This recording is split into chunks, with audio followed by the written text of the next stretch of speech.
Alright, you beautiful peoples of the interwebs, me, Glyn here, Cheapskate Gaming, and this is going to be a new sort of episodical thing I'm going to be doing, and it's called Cheapskate Rants.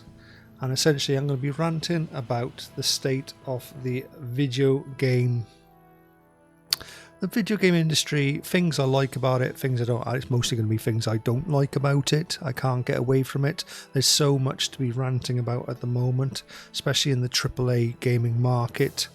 But let me just start with, I was watching some of my videos from a couple of years ago where I used to do quite a few ranty things. So I thought, let's have a little look and see, because I was sort of predicting where things would end up. And I'm looking back and I'm thinking, Jesus, I was right. I was absolutely right. So I'll put the link in and it'll be right above my head here now. I'll try and find it, do that thing where the YouTube puts it above me. But if you want to look at something that I was going on about 3 years ago, and that was about when Game Pass was just being announced and released. It had just been out for a few months, I think. And it's about, and this was before they'd acquired, I think they might have just acquired Bethesda then. They hadn't acquired Activision. And in it, I'm basically saying that it is or will become the death of the video game industry as we know it. And I stand by that. I do absolutely stand by that. Microsoft are gonna, not alone, Sony are guilty of it as well. Nintendo not so much. But Sony and Microsoft are definitely guilty of, eventually they're going to kill the video game market for the normies. So what's going to happen is, well, you see it now, Microsoft have bought up, they're buying up AAA developers that develop multi-console games and pulling them away from multi-console games and just leaving them to make their game, maybe PC as well, PC and Xbox. We see it with Starfield. You're going to see it with the next Elder Scrolls. That'll be the big hitter. Starfield, that's a bit of a thing. But when the next Fallout comes out, the next Elder Scrolls comes out, eventually, in about 10 years' time, the Call of Duties, they'll be able to do it with Call of Duty DLCs, exclusive to Xbox. That will start really grating. Now, in a way, a lot of people like me would say, great, it's time Call of Duty,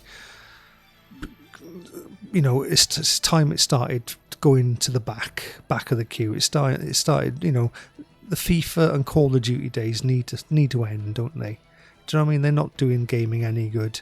You know, Fortnite's sort of having its day now. Minecraft is sort of fading away now. Call of Duty needs to be gone.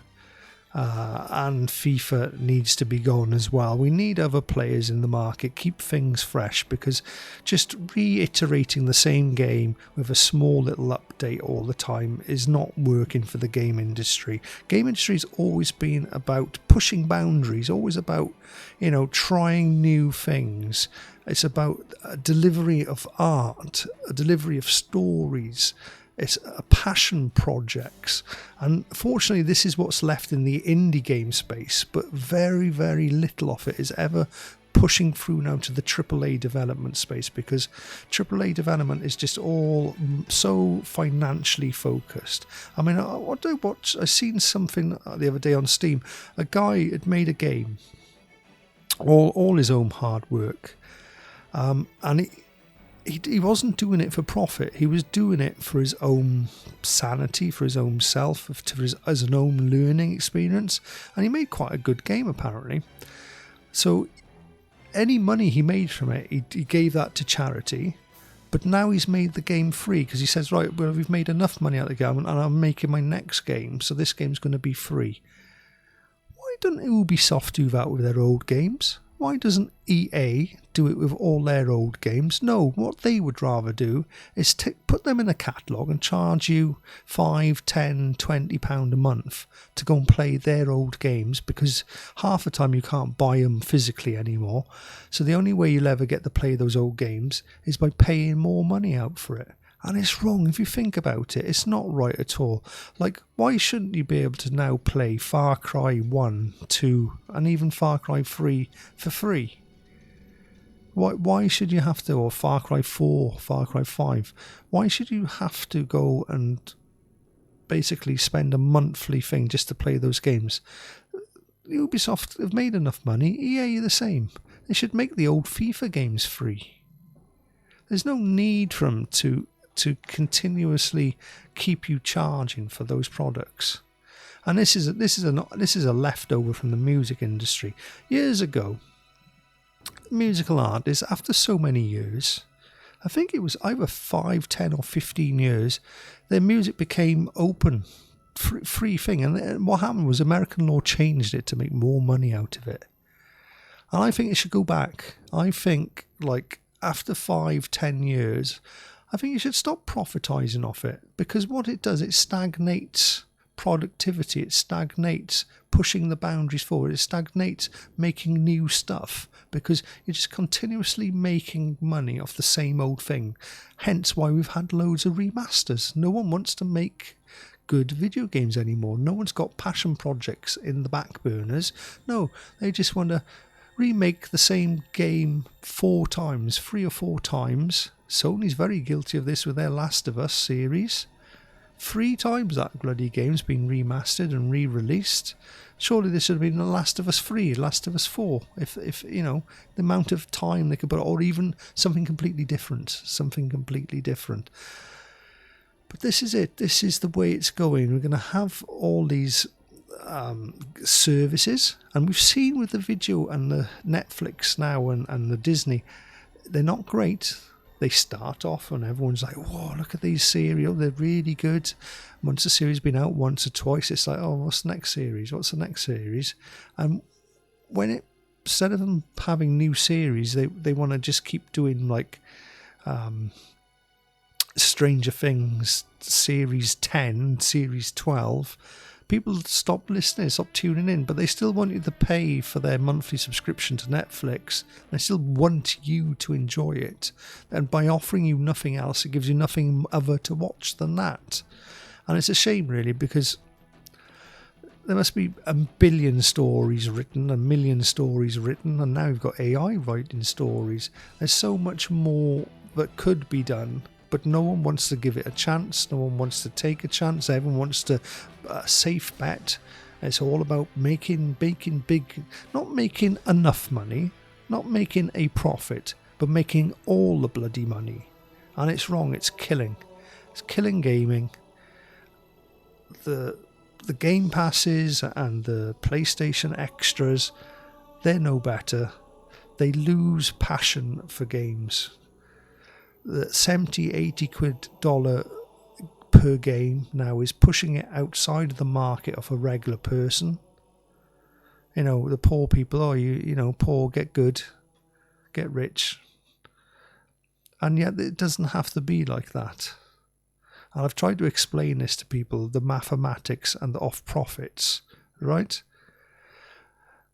What's the difference? Once you've made a video game, you've spent the outlay. There's no other cost of selling the game because it's digital download. So if you want to make 100 million copies, £100 million back on a video game, is it better to sell 1 million copies at £100 each, or sell 100 million copies at £1 each? What's better? They'll both deliver £100 million. One goes out to everyone that wants it. The other goes out to the few that can afford it. Just think about that for a minute. So you can sell £100 video game for £1. You've just got to sell 100 times more of it to make the money back. And that can be done.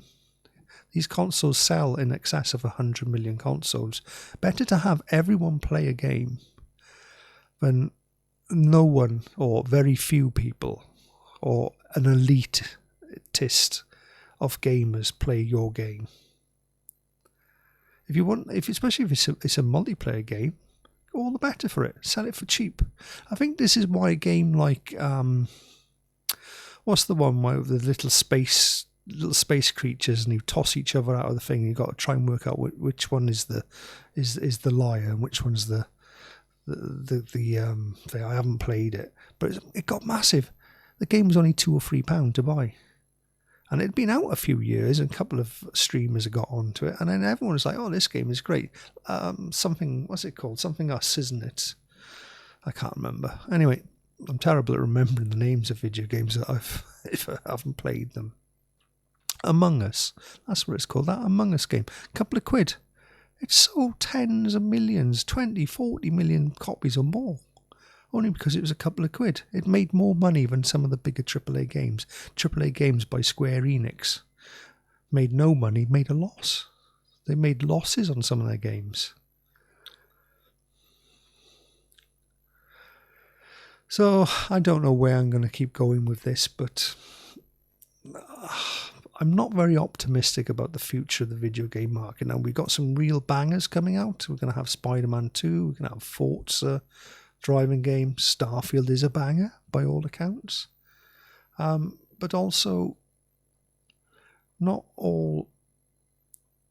There's a lot of hype in a lot of these video games that I don't think are worthy of the hype that they've been given. A lot of people, I play, you'll see on my channel, I play a lot of different games. I play a lot of retro stuff when I'm back. I'm even re-going through The Witcher. Do you know what? Re-going through The Witcher 3. It's almost like the last bastion of passion games. I know they've just released Cyberpunk 2077 DLC. And let's hope they're as passionate about that as they were about The Witcher. But The Witcher 3 is just... It's beautiful. It's a beautiful piece of software. And I just miss that so much. You know what I mean? From 2014, 2015. Ever since then, I think games have been on the decline. I can't really name a game that I've really, really enjoyed. I will say one. I did enjoy the Harry Potter game, and I'm not into Harry Potter, but you could tell that the people who put that game together loved the series of Harry Potter, and they liked what they did. They did a very, very good job of it. But they're in the minority. Those games are so in the minority now in the AAA gaming market space. Nearly all AAA market games now are released broken. And there's a reason why they're released and broken. And I'll explain this to you now. It goes back to like No Man's Sky. So No Man's Sky, massive hype around it. Everyone was looking at it. Everyone's pre-ordering. Pre-ordering is a crime as far as I'm concerned when it comes to video games.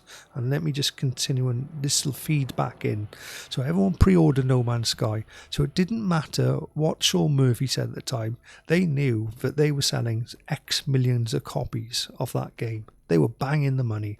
Doesn't matter if it released fully working or if it released half a game of what it was supposed to be. They knew, bang, once this game goes out, we're in the money bags. Sean was like, we're in the money.